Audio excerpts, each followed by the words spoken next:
the next minute, I will talk to you a little bit about the work I will be conducting on longitudinal data in collaboration with Mauricio, Álvarez, and ADSAI. And I'll try to give you a few insights on how deal with longitudinal, a whole bunch of longitudinal data with GPs. So as we have seen just before, Gaussian processes are really elegant tool to more longitudinal data, and nowadays it's generally straightforward to fit a GP on very large number of observation, or handle a few correlated time series with like multi-output or multitask model, and we can do really more complicated things like we've seen before. The problem is, what do we do when we have millions of correlated time series? We've seen it with GPs. We have a cubic computational cost in the number of observations, and we can still model directly correlations between different time series by defining like an explicit correlation matrix, but it can scale really, really badly. On a project or illustration, I will talk to you about the data that we have on children in Singapore.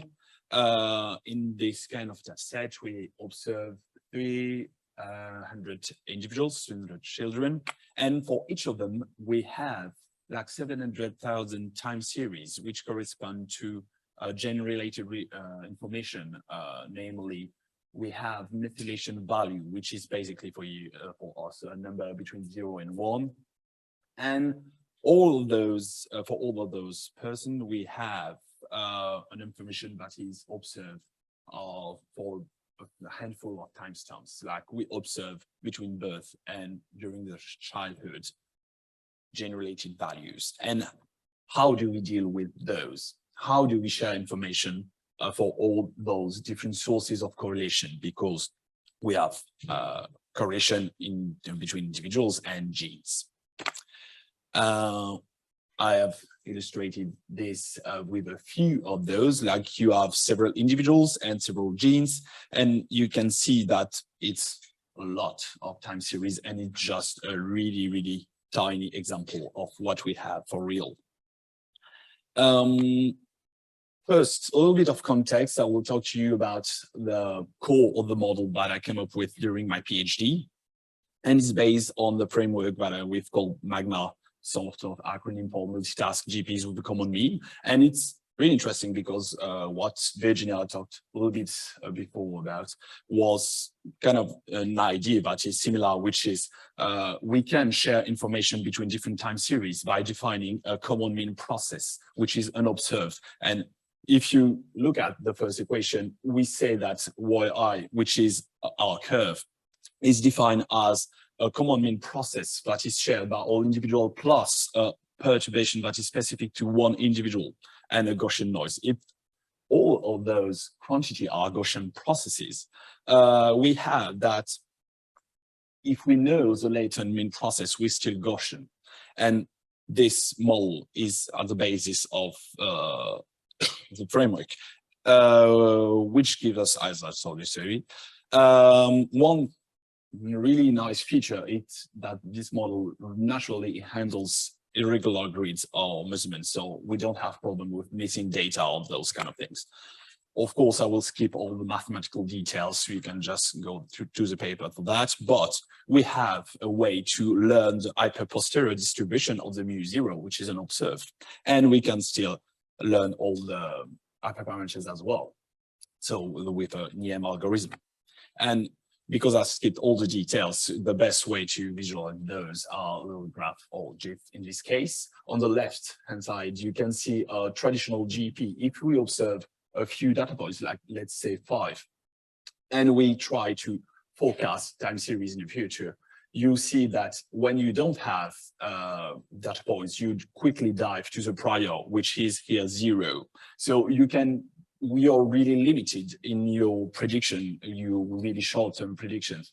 And as you collect more information, you're able to do more meaningful prediction. But on the right-hand side, you can see with Magma, the little colorful dots are the observation from other individuals. And because you've learned the dashed line here, the dashed curve, is a mean process, the latent mean process that you learned during training. And even at the beginning, you can see that you're doing meaningful prediction, even though you don't have any, you don't have observed yet the future, of course. So for new children observed between 10 and 12 years, about that, you're still able to do meaningful prediction for the future. An extension that we've been proposing is adding a clustering structure on those data. I'll go really quickly about that, but if you're adding some multinomial prior distribution, you can come up with a mixture of Gaussian processes. This is really interesting because often in those kind of data, defining only one mean can be really restricting because you can have different cluster structure, as you can see here. So if those example, you have, as you can see, call for data, and you can really identify that we have 3 different groups. And in this case, with the algorithm, you can simultaneously train the hyperposterior distribution and hyperparameters that I talked to you about, but you can also cluster the different individuals at the same time. And by doing that, you can identify that the black dots, which are the observation, belongs to one cluster. They look like different individuals. And on the left side, you have Magma, the previous algorithm that I presented you.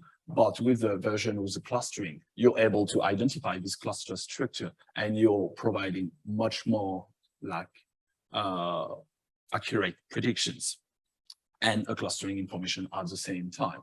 So all of those are implemented in our package, which gives us the framework that leads to our problem. So the problem that I presented before is way more complicated. These examples were just in one dimension, like you have multiple individuals, but you observe only one variables at the same time. Let's say, sorry, just one gene.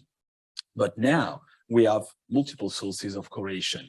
We have the individuals and the genes, and we can imagine many different sources of correlation as well.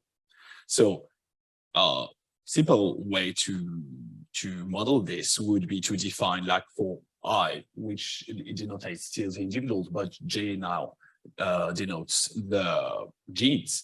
We can just add another perturbation, like we still have a mean process and a perturbation for the individual, which individual we're looking at, but we can also look at a specific gene and a noise, but we can model as we want. In this case, we just add this all new GP, and we still have likelihood that would be Gaussian, but we have a problem because what is a mean process like for in this case? We don't have like a natural mean process. We have a bunch of them. Actually, we can average over the individuals, we can average over the genes, and both those ways make sense actually. And we can also average on everybody. So what would be the mean process we want to go to when we don't have information for our children?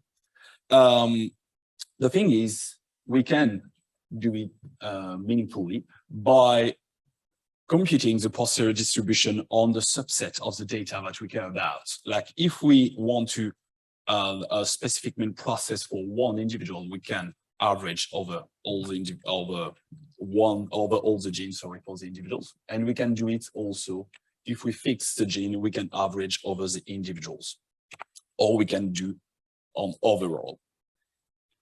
I don't know where about timing, but if we want to visualize that, I plotted a little example with only 3 individuals and 2 genes. But the thing that you can see with the dots here, the observation that we have are the 2 big black dots, and we want to predict the yellow dots on the right side. Yeah, we can do it quite meaningfully because we dive to the informed prior. And on another example, if I change my gene with triangles now, I adapt my prediction to go to the true value. And with those adaptive prediction, depending on the individual or gene, you can still have meaningful prediction for no matter the number of sources of collection that we have. Thank you for your attention, and this is the answer to your question.